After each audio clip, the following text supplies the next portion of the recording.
Okay बच्चों, ये chapter 15 measure सब सेंटर टेंडेंसी का ये तीसरा क्लास है आपका, जिसमें हम लोग आज पढ़ने वाले हैं पोजिशनल एवरेज, पोजिशनल या लोकेशनल एवरेज, पोजिशनल या लोकेशनल यहाँ पर एवरेज, जिसमें हमें पढ़ना होता है। क्या पढ़ना होगा? पहले इसमें पढ़ेंगे हम लोग पार्टीशन वैल्यूज। पार्टीशन वैल्यूज में क्या आता है? Median, quartile, decyl and percentile. Partition values पहले हम लोग पढ़ेंगे। इसमें किसे कहते हैं पार्टीशन वैल्यूज? मीडियन को, क्वार्टाइल को, डेसाइल को, परसेंटाइल को। ये सब पार्टीशन वैल्यूज ग्राफ से भी निकलता है। किस ग्राफ से निकलता है? ओजाइव से, और स्पेशली कौन सा ओजाइव से? लेफ्ट देन ओजाइव से। और ये सब चीज़ फार्मूला से भी निकलता है। तो फार्मूला से निकालना हम लोग अभी इस क्लास में सीखेंगे। बाकी ग्राफ से निकलता है, ये थ्योरेटिकली आपको याद रखना है। और पिछले क्लास में मैंने आपको बताया था कि ग्राफिकली कैसे निकलता है। अगर आपको याद हो तो ग्राफिकली ये कैसे निकलता है, ये मैंने आपको यहाँ बताया था इस टाइप से, जिसको फार्मूला को आप फिर देखेंगे। ऐसे लेफ्ट देन ओजाइव बना लेते हैं स्पेशली, और लेफ्ट देन ओजाइव में ऐसे n/2 जो क्यूमुलेटिव फ्रीक्वेंसी होता है, इससे यहाँ आएंगे, जहाँ ये टच किया उसके नीचे आएंगे तो आपको मीडियन मिलेगा। n/4 से इधर जाएंगे, जहाँ पर ये आएगा वो क्वार्टाइल 1 मिलेगा। तो ग्राफ से जो पढ़ना है हमें, बेसिकली ये एक तरह से थ्योरेटिकली ही पढ़ना है। कोई पूछे क्यूमुलेटिव फ्रीक्वेंसी 3n/4 के करस्पॉन्डिंग जो एब्सिसा होगा x क्या होगा? क्वार्टाइल 3 होगा। तो ग्राफ का तो ये काम हो चुका है। अभी हम लोग जो चैप्टर कर रहे हैं, इसमें हम लोग बात करेंगे फार्मूला से इसको कैसे निकालेंगे। तो फार्मूला से निकालने के लिए क्या करना होता है? सबसे पहले इन सबको, जितने भी डेटा हो, सबको असेंडिंग ऑर्डर में अरेंज करते हैं। ठीक है, असेंडिंग ऑर्डर में आप अरेंज करेंगे, और असेंडिंग ऑर्डर में अरेंज करने के बाद जो बिल्कुल बीच में होगा, बिल्कुल बीच में जो दो इक्वल पार्ट्स में डिवाइड करें, मीडियन से कम, मीडियन से ज़्यादा, 50% बिल्कुल बीच में होगा, उसको हम क्या बोलेंगे? मीडियन। 1/2 पोजीशन पे जो होगा उसको बोलते हैं मीडियन। ऐसे ही अगला नाम है इसी में क्वार्टाइल्स। क्वार्टाइल्स क्या करते हैं? ये मीडियन कितने पार्ट्स में डिवाइड करता है? Divides into TWO, 2 equal parts. Quartiles क्या करता है? तो क्वार्टाइल्स जो टोटल डेटा को डिवाइड्स इनटू 4 इक्वल पार्ट्स में जो डिवाइड कर दे, 4 इक्वल पार्ट्स में। क्या मतलब हुआ? इसका मतलब वही हुआ, असेंडिंग ऑर्डर में सबको अरेंज कर दो। ये सबके लिए है, असेंडिंग ऑर्डर सबके लिए है। फिर इसको 4 भाग में डिवाइड कर दो। कितना पॉइंट देना पड़ेगा? 2 इक्वल पार्ट्स में डिवाइड करने के लिए एक ही पॉइंट काफ़ी है, मीडियन एक होता है। 4 इक्वल पार्ट में डिवाइड करने के लिए 3 पॉइंट देना पड़ेगा, 1, 2 और ये 3। और सच पूछो तो कितना परसेंट है? 25% और 25%। इसको बोलते हैं क्वार्टाइल 1, क्वार्टाइल 2, क्वार्टाइल 3। तो ऐसा हम बोल सकते हैं कि टोटल क्वार्टाइल्स कितने होते हैं? 3। टोटल क्वार्टाइल्स कितना होगा? 3। 2 भाग में बांटने के लिए 1 पॉइंट, तो मीडियन 1 होगा। 4 पार्ट्स में डिवाइड करने के लिए 3 पॉइंट्स, तो क्वार्टाइल्स 3 होंगे, first quartile, second quartile, third quartile. अब आप गौर से देखो, क्वार्टाइल का 1 का पोजीशन क्या है? 1/4, 1/4 शुरू से देखना होगा, 25%। क्वार्टाइल 2 का पोजीशन क्या है? 2/4। अब 2/4 में और 1/2 में कोई अंतर नहीं है, तो सेकंड क्वार्टाइल कुछ और नहीं बल्कि ये मीडियन ही होता है। इसीलिए हम लोग सेकंड क्वार्टाइल को अलग से नहीं निकालते, मीडियन जब पढ़ लेते हैं तो वही होता है। ये होता है थर्ड क्वार्टाइल। थर्ड क्वार्टाइल का पोजीशन क्या होगा? 3/4 प्लेस पे। शुरू से ये 1/4, 1/4, 1/4, तो शुरू से लेकर यहाँ तक क्या आ गया? 3/4। तो ये कहलाएगा क्वार्टाइल 3। इसको जनरली हम क्या बोलते हैं? Lower quartile. इसको क्या बोलेंगे? अपर quartile. First quartile, second quartile, third quartile तो ठीक है, बट मेन क्वार्टाइल 2 ही होते हैं, लोअर क्वार्टाइल और अपर क्वार्टाइल, ऐसे इसको हम लोग बोलते हैं। ठीक है, कहीं पर मान लो लिखा आ जाए कि 3 क्वार्टाइल्स दिया हुआ, 3 क्वार्टाइल्स है 10, 15, 25, इसका मतलब Q1, Q2, Q3 है। लेकिन कहीं पर लिख दे खाली ऐसे कि क्वार्टाइल्स आर 30 एंड 50, 2 ही वैल्यू दिया, 30 एंड 50 ये क्वार्टाइल्स है, इसका मतलब वो फर्स्ट क्वार्टाइल है और थर्ड क्वार्टाइल है, इसको आप ऐसे समझेंगे। ठीक है, ये सब पोजीशन, तो ये सब डिफिनीशन है। अब देखो ये परसेंटेज में क्यों लिख रहा हूँ उसको ध्यान देना। ये क्वार्टाइल 1 के पीछे 25%, इसके आगे 75, क्वार्टाइल 3 के पीछे 75%, इसके ऊपर 25%। बात समझ रहे हो? तो परसेंटेज का भी हिसाब किताब रखना पड़ेगा आपको ध्यान। ठीक है, ऐसे ही क्या होता है, डेसाइल्स होता है। डेसाइल्स 10 भाग में बांटने वाले को किसे बोलेंगे? डेसाइल्स। तो विच divides into 10 equal parts, 10 equal parts.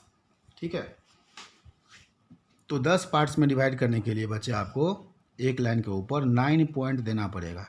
9 point, 1 2 3 4 5 6 7 8 9, और इसका नाम है डेसाइल। तो टोटल डेसाइल कितना होगा? 9।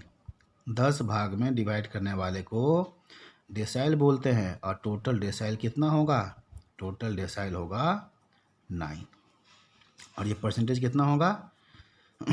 10%, 10%, सबका हिसाब किताब यहाँ पर 10% ही है, ये देखो। ठीक है, ऐसे।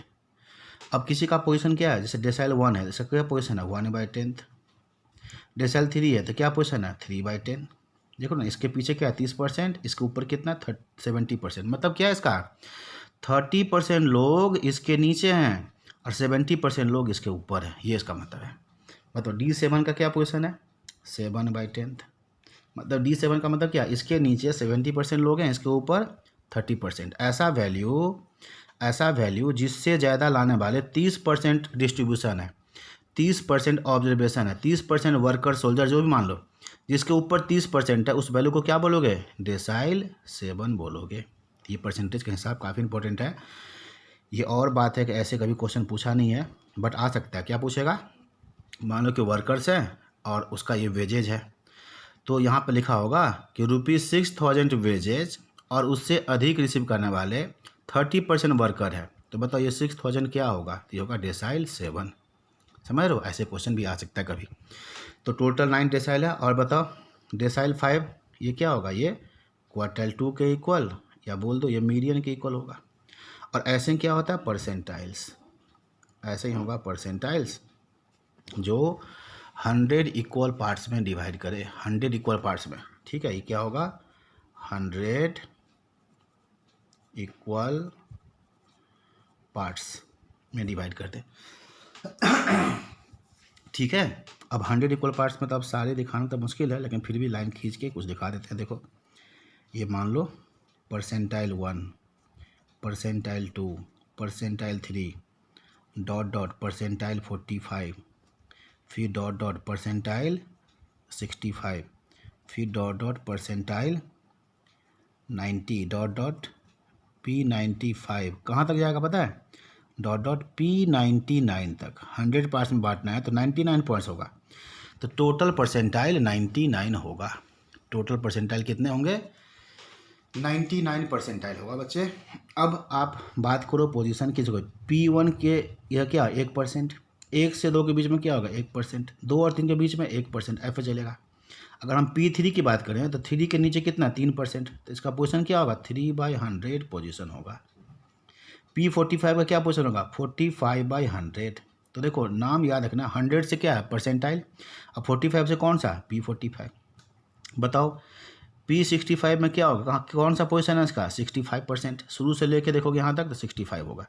इसके नीचे 65% लोग हैं, इसके ऊपर 35% लोग हैं।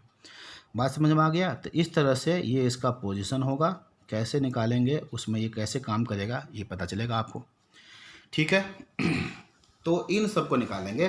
तो नाम ही है इसका पोजिशनल मेजरमेंट, मतलब एक खास पोजीशन पर जो होगा ना उसका एक खास नाम होगा। मतलब ये जो 45/100 पोजीशन पे होगा उसका नाम होगा परसेंटाइल 45। कैसे? 100 से समझो परसेंटाइल है, अब 45 से समझो P45 है, परसेंटाइल 45 है। 10 से समझो डेसाइल है, और 3 से समझो थर्ड डेसाइल है। तो किसी खास पोजीशन पर जो होगा ना उसका नाम है, इसलिए इसका नाम है पोजिशनल मेजरमेंट। जिसमें हमने अभी क्या देखा है? ये सब कहलाता है पार्टीशन वैल्यूज़, क्योंकि ये सब पार्टीशन करता है। पार्टीशन वैल्यूज़ में ये सारे आते हैं, मीडियन, क्वार्टाइल, डेसाइल, परसेंटाइल निकालना सीखेंगे हम लोग, फार्मूला के हिसाब से भी चलेंगे। ठीक है, अच्छा, कुछ ऑब्जर्वेशन आप और देखो।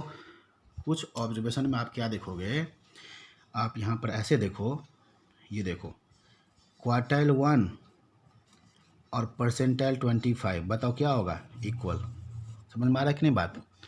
क्वार्टाइल 1 और परसेंटाइल 25 इक्वल होगा। क्वार्टाइल 3 और परसेंटाइल कौन सा 75 इक्वल होगा। देखो कैसे परसेंटेज के हिसाब से दोनों का पोजीशन बिल्कुल सेम है।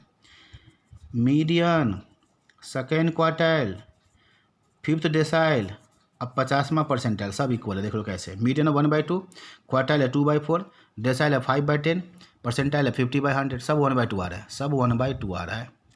इन सब का पोजीशन इक्वल होगा। तो ये आपको दिक्कत नहीं होना चाहिए, जो मैं बता रहा हूँ बात समझ में आना चाहिए, ठीक है। जैसे बताओ परसेंटाइल 10 और डेसाइल 1 क्या होगा, इक्वल। कैसे, डेसाइल 1 है तो 1/10, अब परसेंटाइल 10 है तो क्या होगा 10/100, एक एक जीरो काट दो, ये भी 1/10। बात समझ में आया। बताओ परसेंटाइल 20 क्या होगा, डेसाइल 2 के इक्वल। तो ये सब आपस में इक्वल होते हैं। तो कैसे निकालेंगे इसको सीखते हैं हम लोग अब, ठीक है। तो थोड़ा बुक में दिखाते हैं कि बुक में फार्मूला कैसे डिज़ाइन किया गया है। तो इस बुक में आ जाओ और फार्मूला को पहले देखो, इसका फार्मूला कैसे बनाया गया है फार्मूला, ठीक है। ये देखो पहले ये जो आपको दिख रहा है शेडेड पोर्शन, शेडेड पोर्शन दिख रहा है। चलो थोड़ा सा और जूम करते हैं।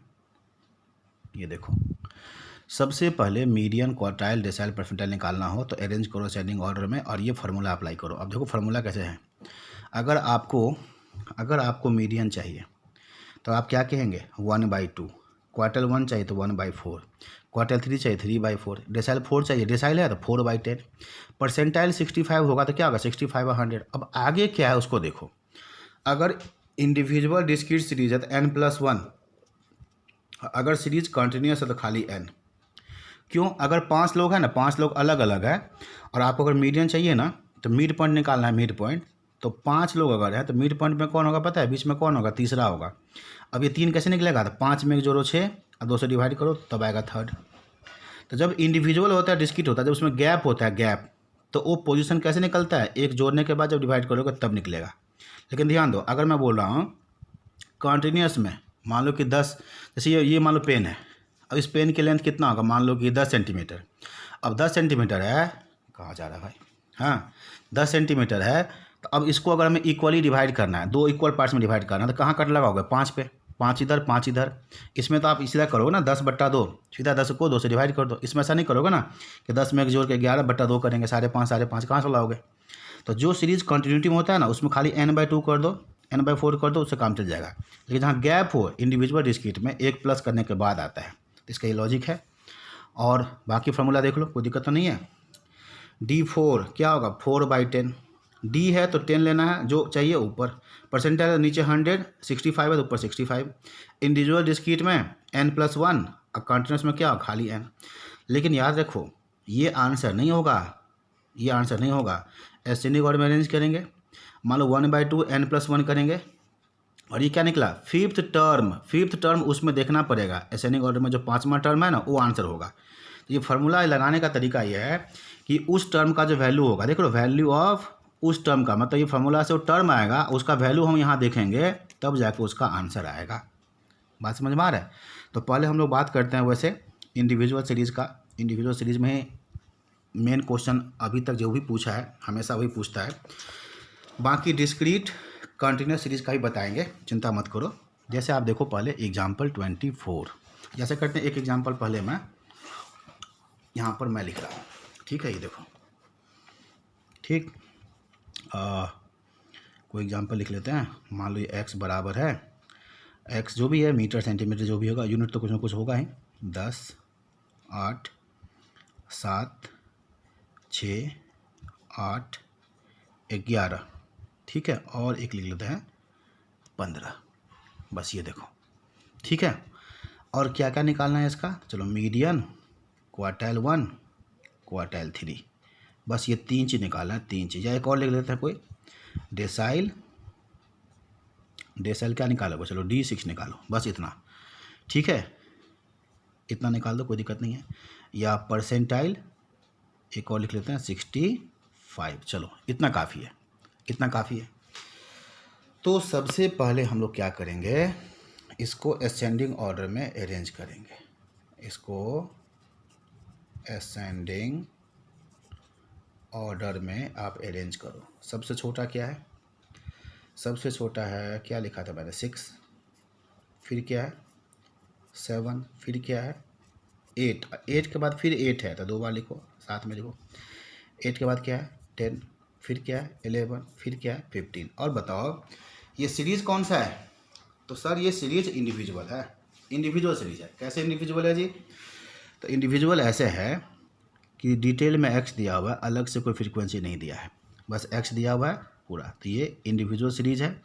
और यहाँ पर एन कैसे पता चलता है, तो काउंटिंग करके 1 2 3 4 5 6 7, एन बराबर 7, 7 इंडिविजुअल है।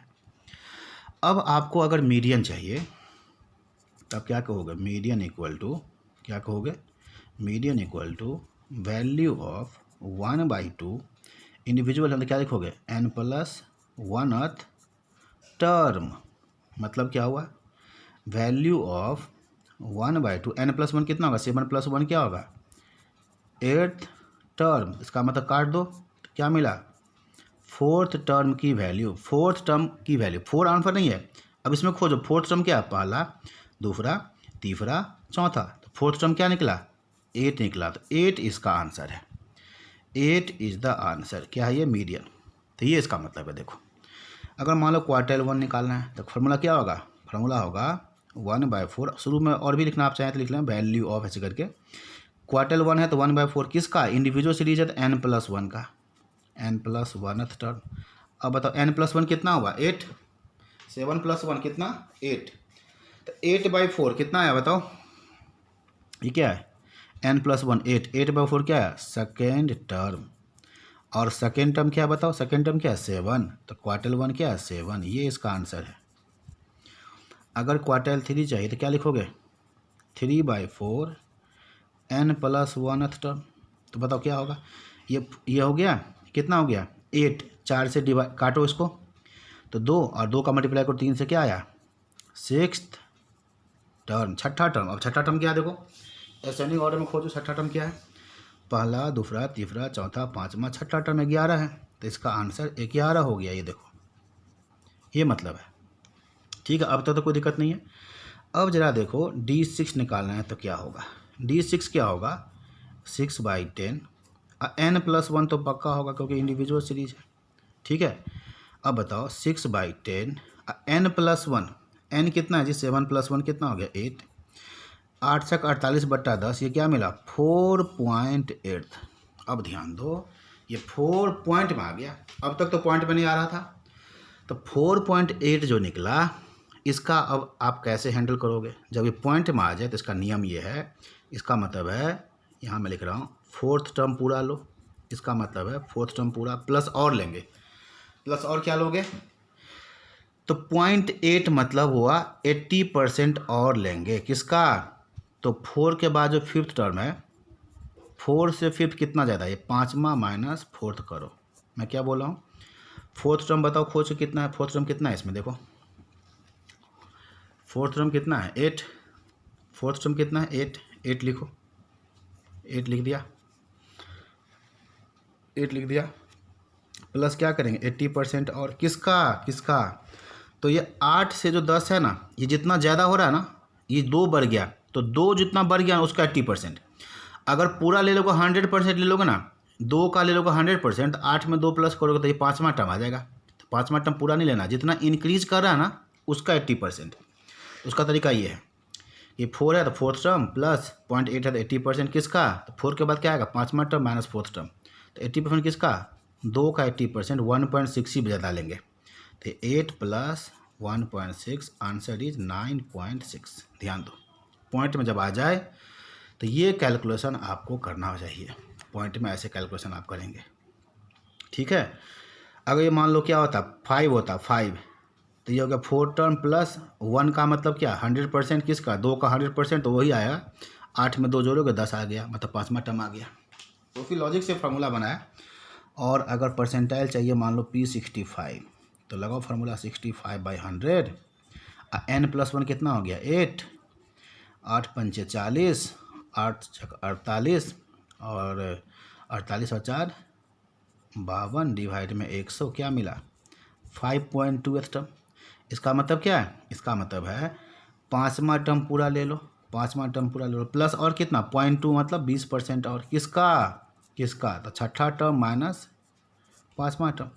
अब देखो पाँचवा टर्म क्या है, पाँचवा टर्म क्या है देखो 1 2 3 4 5, पाँचवा टर्म है 10 ले लो, ठीक है 10 ले लो पूरा प्लस 20% और किसका तो 10 के बाद क्या है 10 के बाद 11 है, तो कितना डिफरेंस हुआ 1 का 20% कितना आएगा 0.2, तो ये आंसर क्या आएगा 10.2, ये आ गया आंसर। देखो बात समझ रहे हैं, तो ये चीज़ है। अगर मान लो बाई चांस पॉइंट में 5 आता है, पॉइंट में क्या आता है 5, तो पॉइंट अगर 5 आता है मान लो आपको निकालना है 0.5, तो उसमें दो तरीका है, या तो परसेंटेज की तरह चलोगे, जैसे मैं एक एग्जांपल दिखाता हूँ बुक वाला एग्जांपल, ये समझ में आ गया होगा कोई दिक्कत नहीं है। बुक में जो एग्जांपल है इसको देखो, ये देखो इस बुक में ये लिखा हुआ 24, एसेंडिंग ऑर्डर में लिख दिया, ये सब चीज़ निकालना है, ठीक है भाई। मीडियन निकालते हैं, मीडियन एन कितना एन 1 2 3 4 5 6 7 8 9 10 है, 10 में एक जोड़ दिया 11, 11/2 किया मीडियन के लिए 5.5 मिला, 5.5 टर्म ये निकालना है। अब ध्यान दो 5.5 इसका मतलब क्या है, इसमें दो तरीका है। एक तरीका क्या है कि आप पाँचवा टर्म और छठा टर्म का सिंपल एवरेज ले लो, क्या है simple average of 2 middle terms. अब क्या है यहाँ पर ये जो आंसर है ये मैं बोल रहा हूँ ये क्या है 5.5 का मतलब है simple average of 5th and 6th term. ऐसा क्यों देखो 5.5 का मतलब है 5 और 6 के बिल्कुल बीच में है। अभी बताओ दो टर्म का मिड पॉइंट कैसे आता है, मिड पॉइंट दोनों को जोड़ के 2 से डिवाइड, तो वही तो है ये सिंपल एवरेज का मतलब क्या है दोनों को जोड़ के 2 से डिवाइड। तो बताओ पाँचवा टर्म क्या 18, देखो पाँचवा टर्म क्या 18, इसमें देखना 1 2 3 4 पाँचवा टर्म 18 है, छठा टर्म क्या है 20, दोनों को जोड़ो, सिंपल एवरेज कैसे निकालेंगे दोनों को जोड़ो 18 + 20 अब बाई 2 कर दो, क्या आ गया आंसर 19 आ गया। तो यहाँ पर आप ऐसे भी कर सकते हैं, या आप परसेंटेज से चलोगे तब भी ठीक है। क्या करोगे पाँचवा टर्म पूरा ले लो, पाँचवा टर्म कितना है 18 प्लस और कितना 50%, किसका 50%, तो 18 से 20 2 बढ़ गया, तो 2 का 50% कितना आ गया 1, तो 18 + 1 19 वही आएगा आंसर। तो 0.5 में दोनों तरीका है। तो मीडियन में अगर ये एन क्या एन इवन है, एक जोड़ देंगे तो क्या आ गया ऑड को 2 से डिवाइड करेंगे तो क्या आ गया 0.5, और जब 0.5 आता है तो हमें मीडियन कैसे निकालना होता है simple average of 2 middle term. Median होता है कब, जब एन क्या होगा इवन। लेकिन ध्यान दो इस क्वेश्चन में एन क्या है, ऑड, एक जोड़ेंगे तो क्या होगा इवन, 2 से काटेंगे तो आराम से कट गया। तो इस केस में मीडियन क्या होगा जस्ट 1 मिडिल टर्म, मिडिल में एकदम मिल जाएगा आपको एक टर्म। यहाँ पर देखो 3 इधर है, बीच का टर्म मिडिल टर्म आ गया, एग्जैक्टली आ गया। तो यहाँ पर आपको सिंपल एवरेज नहीं करना पड़ेगा। तो एन ऑड है तो सिंपल एवरेज नहीं करना पड़ेगा। एन अगर इवन होगा एक जोड़ेंगे तो ऑड होगा, 2 से डिवाइड करेंगे तो 0.5 आएगा, 0.5 आएगा तो मीडियन क्या होगा simple average of the 2 middle term. इस तरह से ये सब चीज़ निकलता है। तो ये बात बुक में लिखा हुआ है, नोट में मैंने लिख दिया है, देखो नोट में यहाँ पर लिखा हुआ है, ये नहीं नोट में लिख दिया, यहाँ पर नोट में लिख दिया एन इवन है तो median is the simple average of the 2 middle term. अब चलो कुछ क्वेश्चन और है, इसको हम लोग और देखते हैं यहाँ पर। जैसे ये 25 नंबर एग्जाम्पल है, पूछा मीडियन इन चारों का 15 दिया है, तो बोला एक्स का वैल्यू क्या होगा निकालो, ऐसा क्वेश्चन। तो समझो, कोशिश करो समझने का, सॉल्यूशन किया हुआ है, आराम से सॉल्यूशन किया हुआ है, समझ में आ जाएगा। क्या करेंगे सबसे पहले, ये रिवर्स क्वेश्चन है, उल्टा मीडियन दिया है, इसको असेंडिंग ऑर्डर में अरेंज करेंगे। देखो ऊपर तो एक्स है, नीचे डिवाइड है, तो असेंडिंग ऑर्डर का मतलब सबसे छोटा कौन होगा, ये 8 से डिवाइड वाला, इससे बड़ा कौन होगा 5 से डिवाइड वाला, फिर 3 से डिवाइड उससे ज़्यादा होगा, और 2 ही से डिवाइड किया तो सबसे बड़ा यही होगा, असेंडिंग ऑर्डर में आ गया। अब लगाएंगे फार्मूला हम लोग मीडियन का। क्या होगा फार्मूला मीडियन का, तो मीडियन बराबर n + 1/2।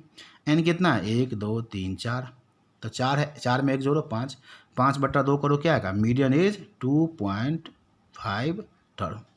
5/2 है ना 2.5 टर्म, 2.5 टर्म होगा मीडियन। अब इसका मतलब क्या है, सिंपल एवरेज। किसका सिंपल एवरेज, दूसरा टर्म। यहाँ से मैं लिखता हूँ, इसका मतलब है median is simple average of second term and third term. इसका मतलब है सेकेंड प्लस थर्ड को जोड़ के 2 से डिवाइड कर दोगे तो मीडियन आ जाएगा। बताओ, मैंने फार्मूला सही लिखा ना।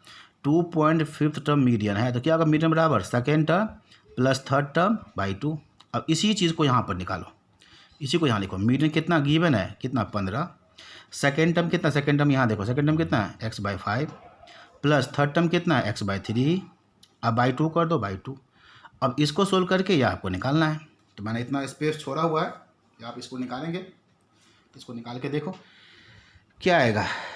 यहाँ पर 15 इक्वल टू एलसीएम 5 और 3 का एलसीएम कितना होगा 15। तो 15 कहाँ जाएगा, नीचे आएगा 2 के साथ में। तो 15 इंटू में 2 ये हो गया 30। एलसीएम अगर 15 है तो इसका मल्टीप्लाई 3 से 3x, इसका मल्टीप्लाई 5 से 5x। 3x प्लस 5x कितना 8x। और क्रॉस मल्टीप्लाई करोगे तो क्या आएगा 8x बराबर 450। कैलकुलेटर लो, डिवाइड करो, देखो x इतना ही आएगा। तो ये एक ठीक ठाक क्वेश्चन है, अच्छा क्वेश्चन है। मीडियन के ऊपर इंडिविजुअल सीरीज में ही क्वेश्चन आता है, ये देखिए आप। ठीक है, ओके। और देखो अगला एग्जांपल है 26। There are 11 student in a class. 4 बच्चा फेल कर गया है। मार्क्स ऑफ रिमेनिंग स्टूडेंट, मतलब जो पास किया है उसका ये दिया हुआ है। 11 में 4 फेल कर गया तो रिमेनिंग स्टूडेंट कौन होगा, जो पास किया। कितने होंगे, 7 होगा। 7 1 2 3 4 5 6 7 जो पास किया है। पूछा है median marks of the class क्या है। तो ऐसे क्वेश्चन भी आराम से बन जाएगा। देखो आप कहोगे सर खाली पास वाले का नंबर दिया है, फेल वाले का तो नंबर है ही नहीं, तो मीडियन कहाँ से आएगा। यही मैं आपको यहाँ बताना चाह रहा हूँ। क्या देखो 11 बच्चा है तो मीडियन क्या होगा, 11 में 1 जोड़ो, 12, 2 से डिवाइड करो, क्या आ गया मीडियन। 6th टर्म मीडियन होगा। छठा स्टूडेंट का जो नंबर होगा वही मीडियन होगा, लेकिन कब, असेंडिंग ऑर्डर में अरेंज करने के बाद। तो बताओ असेंडिंग ऑर्डर में जब अरेंज करोगे तो सबसे पहले कौन आएगा, जो 4 फेल किया ना उसको बोलेंगे भाई आपस में अपने आप एडजस्ट हो जाओ, हमें से मतलब नहीं है। इस फेल के बाद आएगा पास वाला। पास वाले में सबसे पहले क्या आएगा 10, फिर क्या आएगा 12, फिर क्या आएगा 15। यहाँ पर देखो असेंडिंग ऑर्डर 17, 18, 20, 26 ऐसे सबको यहाँ पर अरेंज कर दो, हो गया असेंडिंग ऑर्डर। और मीडियन क्या होगा, छठा टर्म। छठा टर्म क्या होगा, 4 ये हो गया, ये 5वां हो गया, ये छठा, ये हो गया आपका 12। तो ये इसका मीडियन है। तो क्या सीखा आप इस एग्जाम्पल से, मीडियन को मिडिल वैल्यू से मतलब है, उसको दायां बायां से मतलब नहीं है। ये सबसे छोटा वैल्यू क्या है, सबसे बड़ा वैल्यू क्या है, इन सब से मतलब उसको नहीं है। तो ऐसे क्वेश्चन के भी मीडियन निकल जाता है। और इसी बात को हमने यहाँ पर बोल्ड करके लिखा हुआ है, क्या, median is not dependent on all values. Median सभी के ऊपर डिपेंडेंट नहीं होता। Median is not based on all values, ये मैंने पहले बता दिया था। EM GM HM सब पे बेस्ड होता है, ग्राफ से नहीं निकलता है। लेकिन median mode quartile decyl percentile ये सब पे डिपेंडेंट नहीं होता, सब पे बेस्ड नहीं होता और ग्राफ से निकलता है। That is median is not affected by extreme value. सबसे बड़ा हटा दो, छोटा हटा दो, मीडियन वही रहेगा। एक इधर मिला दो, एक इधर मिला दो, मीडियन वही रहेगा। मीडियन पे कोई फर्क नहीं पड़ेगा। हैंस मीडियन इज, ठीक है, median is not affected by extreme value. सबसे बड़ा वैल्यू और सबसे छोटा वैल्यू से मीडियन के ऊपर कोई फर्क नहीं पड़ता है। और क्या लिखा, hence in case of open ended classification median is the best average. अब आ जाओ कि भाई मीडियन सबसे अच्छा एवरेज कब होता है, तो जब ओपन एंडेड क्लासिफिकेशन हो। क्या किसको बोलते हैं ओपन एंडेड, तो जहाँ पर एक्सट्रीम वैल्यू नहीं होता है, सबसे बड़ा वैल्यू नहीं होता, सबसे छोटा वैल्यू नहीं होता है, तो उस केस में मीडियन आराम से निकल जाएगा। इसीलिए मीडियन क्या होता है, बेस्ट एवरेज होता है। तो याद करो पहले यहाँ पर क्या पहला पॉइंट है, median is not based on all values, median is not affected by extreme value. ठीक है, एक्सट्रीम वैल्यू सबसे छोटा सबसे बड़ा क्या उससे कोई फर्क नहीं पड़ता। और ओपन एंडेड हो तो मीडियन बेस्ट होता है। क्या होता है ओपन एंडेड, मैं दिखाता हूँ आपको। ओपन एंडेड डेटा क्या होता है, ये कुछ इस टाइप का होता है। ये देखो, यहाँ देखो, ये इसको कभी फिर दोबारा भी देखा जाएगा। ये आपका ओपन एंडेड क्लासिफिकेशन है। बिलो 20, 20 से 30, 30 से 50, 50 से 60 और यहाँ क्या है 60 एंड एबव। अब इसमें दिक्कत क्या है, बिलो 20 में छोटा क्या होगा पता नहीं, और 60 एंड एबव में कहाँ तक जाएगा बड़ा पता नहीं। इसमें दो चीज़ नहीं पता, largest and smallest value absent है। सबसे बड़े वैल्यू को और सबसे छोटे वैल्यू को हम क्या बोलते हैं, एक्सट्रीम वैल्यू बोलते हैं, वो एब्सेंट है। तो बताओ, अगर एब्सेंट है तो इस केस में 20 के वैल्यू तो हैं, तो 20 के अगर वैल्यू है तो मीडियन यहाँ पर अच्छा से निकल जाएगा। तो इस केस में यहाँ बात यहाँ भी लिखा हुआ दोबारा से देखो, इस केस में median is the best average in case of open ended classification because median is not affected by extreme values. तो इसको बोलते हैं, ऐसे केसेस में मीडियन एक अच्छा एवरेज होता है, यही बात वहाँ पर लिखा हुआ है। ठीक है, तो मैंने आपको क्वेश्चन क्या करना है, जो मैं करवा रहा हूँ वो करना है, अब पीछे जो मल्टीपल चॉइस दिया हुआ वो करना है, बीच में जो प्रॉब्लम्स है उसको बिल्कुल देखना भी नहीं है, टच भी नहीं करना है। ठीक है, तो ये हो गया। यहाँ देखो, अब यहाँ पर आ जाओ। ठीक है, एक और देख लेते हैं, डिस्क्रीट सीरीज में मीडियन कैसे निकलता है। डिस्क्रीट सीरीज है ना, एग्जाम्पल 27 देखो, इसमें अगर मीडियन निकालना हो, क्वार्टाइल निकालना हो तो कैसे निकलेगा। ये एक्स है, ये फ्रीक्वेंसी है, बगल में क्या करो, सी एफ तैयार करो, क्यूमुलेटिव फ्रीक्वेंसी। 2 का 2, 2 + 3 5, 5 और 5 10, 10 और 10 20, 20 और 3 23, 23 और 1 24।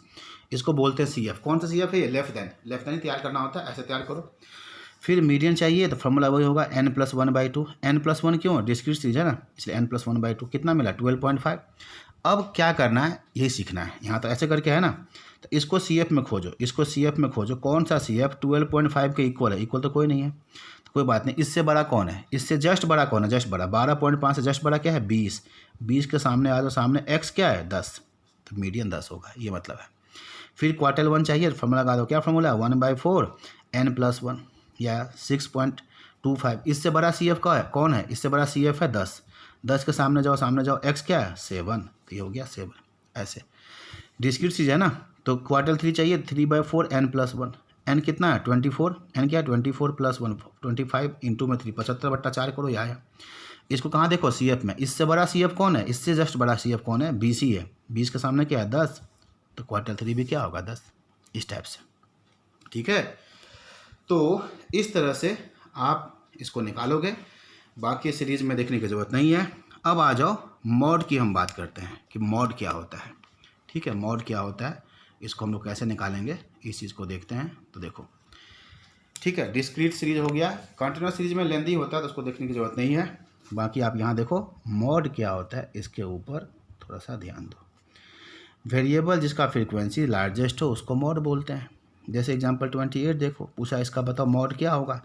2 एक बार है, 4 एक बार है, 6 एक बार है, 5 कितने बार है 3 बार, तो 5 का फ्रीक्वेंसी 3 बार है, तो इसके लिए इसका मॉड 5 होगा। जब किसी क्वेश्चन के एक ही मॉड आता है तो क्या बोलते हैं उसको, unimodal. That is mode is well defined, अच्छा से मॉड डिफाइंड हुआ, कोई दिक्कत नहीं है। लार्जेस्ट फ्रीक्वेंसी, जिसका फ्रीक्वेंसी ज़्यादा हो वो मॉड है, तो 5 का फ्रीक्वेंसी ज़्यादा है क्योंकि 3 बार ये मॉड हो गया, तो एक ही मॉड मिला ना, unimodal. Mode is well defined मतलब जो डिफिनीशन है उससे आराम से निकल गया, अच्छा से निकल गया। लेकिन ये क्वेश्चन देखो 29 क्या लिखा है भाई, इसका मॉड क्या होगा, तो फ्रीक्वेंसी 10 और ये 10, ये हाईएस्ट फ्रीक्वेंसी किसका 5 का भी है और 6 का भी है। अब इसका मॉड क्या होगा, तो आज का मॉड होगा 5 भी होगा और 6 भी होगा, तो 2 मॉड आ गया। देखो बाई मॉडल, जब 2 मॉड आता है तो हम क्या बोलते हैं, मॉड आया तो लेकिन इल डिफाइंड, अच्छा से डिफाइंड नहीं है, मॉड इज इल डिफाइंड। बात समझ रहे हो। एक चीज़ देखो, ये बाई मॉडल होता है, मॉड क्या है इसमें इल डिफाइंड, और क्या लिखा नीचे, mod may not uniquely defined. इसका क्या मतलब हुआ, mod may not uniquely defined. ध्यान दो, किसी एक क्वेश्चन का 2 मीन नहीं होता, एक ही मीन होता है। किसी एक क्वेश्चन का 2 मीडियन नहीं होता है, एक ही मीडियन होता है। लेकिन किसी क्वेश्चन का 2 मॉड हो सकता है, मॉड 1 भी हो सकता है, मॉड 2 भी हो सकता है। और जब 2 मॉड हो सकता है तो ये बात यहाँ लिखा हुआ है, mod may not uniquely defined. ऐसा हो सकता है कि मॉड एक ही वैल्यू डिफाइन ना हो सकता है ना। तो क्वेश्चन पूछेगा which average may not uniquely defined, answer is mod.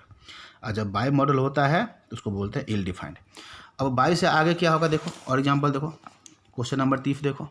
अब इसका मॉड क्या है बताओ, अब इसका मॉड क्या है, तो ये भी 10 फ्रीक्वेंसी हाईएस्ट है, इसका भी है, इसका भी है। तो इस केस में हम क्या बोलते हैं, मॉड इज नॉट डिफाइंड। तो ऐसा भी हो सकता है कि मॉड डिफाइंड भी ना हो, मॉड डिफाइंड ना हो, ऐसा भी हो सकता है। ठीक है, और frequency distribution is necessary for mod. Mod के लिए फ्रीक्वेंसी डिस्ट्रीब्यूशन जरूरी है, किसका फ्रीक्वेंसी कितना है इसको देखे बगैर आप मॉड नहीं बता सकते। इसीलिए किस एवरेज के लिए फ्रीक्वेंसी डिस्ट्रीब्यूशन नेसेसरी है, मॉड के लिए। तो ये बात भी ध्यान रखना।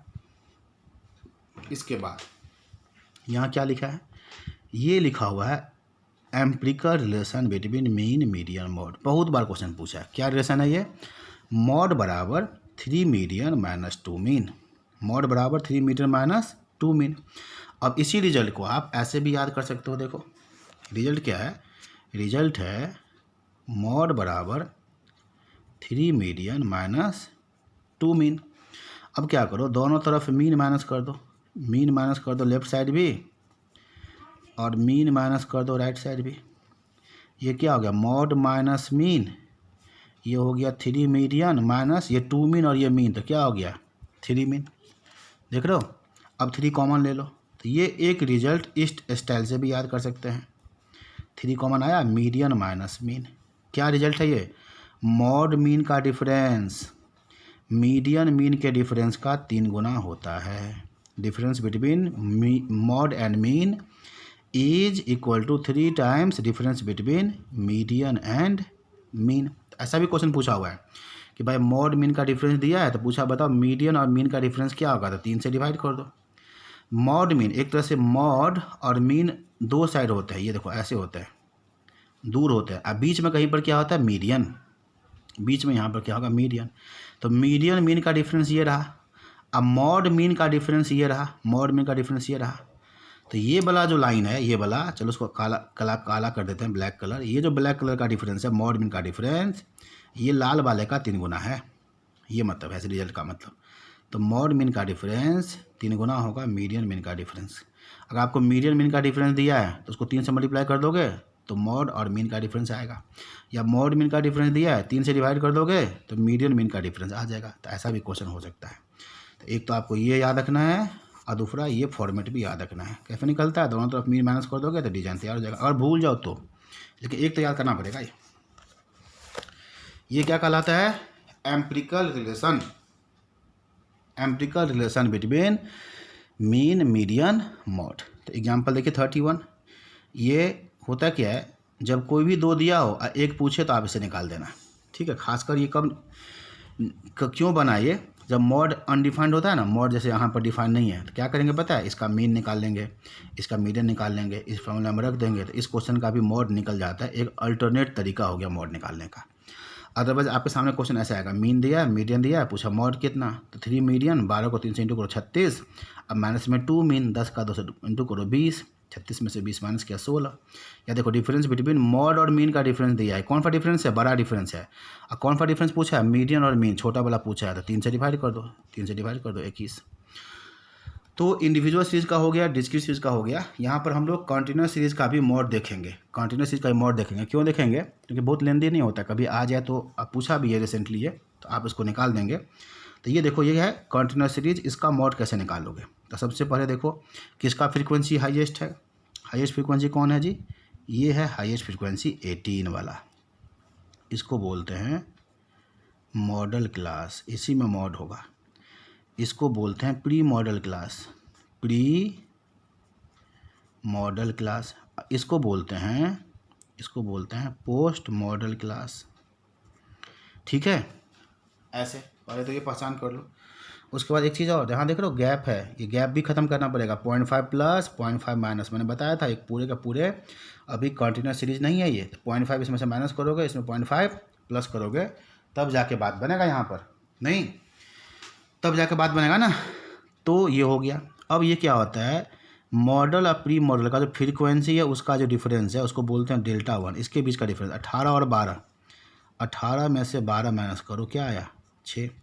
मॉडल और पोस्ट मॉडल का जो फ्रीक्वेंसी है इसका जो डिफरेंस है इसको बोलते हैं डेल्टा 2, डेल्टा 2। ये क्या है, 18 में से 14 माइनस करो, 18 माइनस 14, ये आ गया 4, ठीक है। तो इस तरह से ये model class, pre model, post model, ये डिफरेंस कहलाता है डेल्टा 1, ये डिफरेंस कहलाता है डेल्टा 2।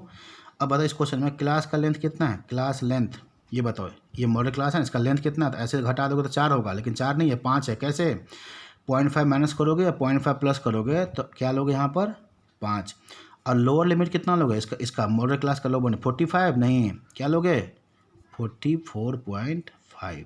क्यों, 0.5 प्लस करोगे 0.5 माइनस करोगे, तो ये सब वैल्यू आ गया। अब इन सब वैल्यू को आप इस फॉर्मूला में रख दो, मॉड निकालना है तो एल कितना लोगे 44.5 प्लस डेल्टा 1 कितना है 6, और डेल्टा 1 प्लस डेल्टा 2 6 प्लस 4 कितना 10 इंटू में कितना, क्लास लेंथ हो गया 5। तो ये 30 को डिवाइड करोगे 10 से तो 3 होगा, और 3 इसमें प्लस करोगे तो क्या आएगा 47.5, ये इसका आंसर है। तो यहाँ पर आंसर थोड़ा सा अलग लिखा हुआ है, ये ठीक कर लो, ये 47.5 ही आएगा आंसर। ठीक है, इसमें हिस्टोग्राम ड्रॉ करने के लिए कहा गया ना, तो उसके हिसाब से कहीं लिखा हो गया होगा, थोड़ा बहुत ग्राफ में गलती होगा। एग्जैक्ट आंसर इसका यही आने वाला है। तो कंटिन्यूस सीरीज़ का मोड कैसा आता है इस चीज़ को आपने देख लिया। बाकी वेटेड एवरेज हम लोग कर चुके हैं, कभी बहुत ज़्यादा इंपॉर्टेंट नहीं है, मैंने बता दिया था। तो चैप्टर 15 का सेंट्रल टेंडेंसी पोर्शन तक बात हो गया ख़त्म। अगले क्लास में हम लोग शुरू करेंगे डिस्पर्सन, मतलब डिस्पर्सन जो है वो भी पढ़ना पड़ता है, इसके साथ में खाली एवरेज पढ़ने से नहीं होता है। आपने क्या पढ़ा अभी, ओवरऑल एवरेज क्या है ये निकला, मतलब मान लो कि क्लास में किसी का हाइट ज़्यादा है, किसी का हाइट कम होगा, तो हमने क्या निकाला, एवरेज हाइट निकाल लिया। लेकिन सबका हाइट तो उसके बराबर नहीं होगा। मान लो एवरेज हाइट क्या निकला 150 सेंटीमीटर। अब एक्चुअल हाइट किसी का ज़्यादा होगा, किसी का कम होगा, तो इसको क्या बोलते हैं, वेरिएशन इन हाइट। तो इस चीज़ को भी निकाला जाएगा कि हाइट में क्या वेरिएशन है, उस चीज़ को कैलकुलेट करेंगे। ठीक है, तब तक करो आगे।